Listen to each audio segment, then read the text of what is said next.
Кстати, ребята, уже почти конец года. На кого хотите поступить? Я собираюсь на архитектора. А я на программиста. Я мед. А ты кем хочешь стать? Я хочу стать спецназом.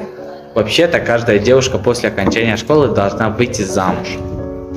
Да, тем более у тебя родители миграции.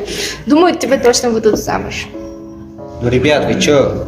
Сейчас 21 век. Любой человек может стать с кем захочет.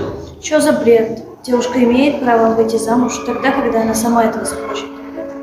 У меня есть знакомая, то есть у нее также родители миграции, и она как-то испортилась, понимаете?